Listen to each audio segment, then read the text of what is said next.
Roro, pour ce confessionnal, on a pensé à une interview sur mesure. Nous connaissons tous les histoires de Roro. Et bien ce soir, nous souhaitons que tu nous racontes les histoires de Éric Didia, c'est-à-dire de toi en tant que personne.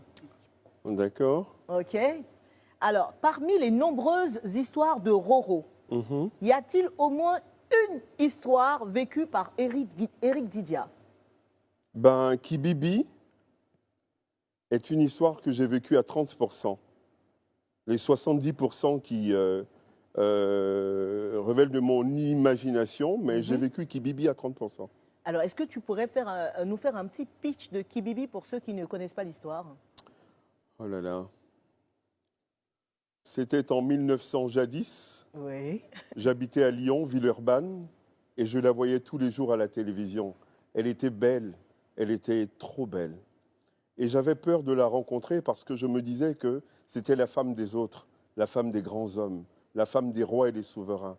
Mais un jour, dans le 16e à Paris, je vois une Rolls-Royce blanche qui gare. La portière s'ouvre et je vois des mocassins Chanel. Oh, c'est elle. Je m'approche d'elle, je dis « Kibibi, c'est toi? Mon Dieu, je n'en reviens pas. Qu'est-ce que tu as, petit? Comment tu t'appelles ?» Je m'appelle Rojo. La suite à la radio. On va s'arrêter. Elle était bien. Elle est trop belle, hein, cette histoire. Est-ce que les histoires de Roro, ce n'est pas une sorte de séance de thérapie pour guérir Éric Didia d'un goumin, d'un échec avec les femmes? Oh, j'ai connu beaucoup d'échecs, mais généralement, ce sont des choses que je prends pour des expériences. D'accord. Un goumin avec les femmes, non. Parce que quand je suis triste, je fais semblant de l'être. Quand je pleure, je fais semblant de pleurer. Pas de goumin. Je donne des goumins. Pour que Roro arrive à raconter des histoires aussi passionnantes, a-t-il fallu que Éric Didia soit un homme blessé? Ben, je pense que cette question ressemble à la précédente. Oui, un peu. Un homme blessé. Je suis un grand sentimental et je suis romantique. Je suis du genre à offrir des fleurs, à dessiner des visages, parce que je suis un peu artiste sur les bords, puisque j'ai fait l'école des beaux-arts à Paris. Donc, non, je suis un romantique, je suis un sentimental. Je suis celui qui utilisait les chansons de Julio Iglesias pour écrire des lettres aux femmes, puisqu'avant, on avait la poste, on n'avait pas Internet. Donc, un homme blessé, je ne dirais pas. Un homme qui a envie de vivre l'amour, l'amour qu'il n'a pas trouvé, l'amour qui n'existe presque pas. Il a le verbe, Roro. Wow. Roro, vous qui avez l'art de raconter les moments de la vie, quel est l'ultime moment qui a changé la vie de Éric Didia? L'ultime moment qui a changé ma vie. Dans le sens que tu souhaites, hein, positif comme négatif. La perte de mon père. Ah. Ouais. Je veux dire que quand on est jeune et qu'on est sentimental comme moi, on a l'impression que son père ou ses parents sont les personnes les plus importantes de la vie, sont les plus intelligentes. Un père, c'est comme un Dieu.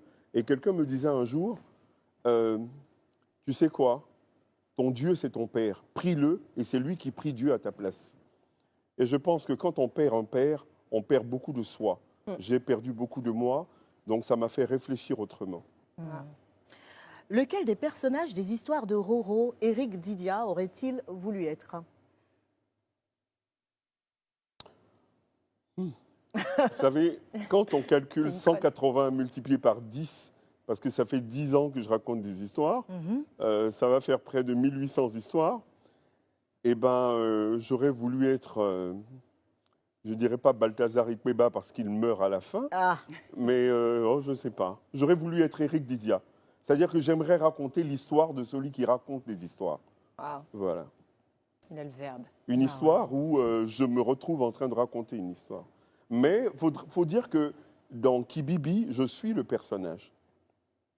Et la fin de Kibibi, que tout le monde connaît, hein, après Kibibi, il nous a fait rêver, en tout cas les hommes, avec Kibibi.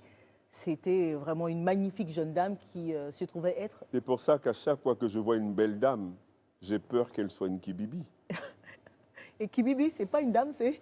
C'est un homme. Bah voilà. Wow. Éric Didia, merci beaucoup d'avoir répondu aux questions sur les histoires de Roro. Oui, je pense qu'on va applaudir. Hein. De toute façon, bien nous ne sommes pas surprises, hein, de la qualité du verbe du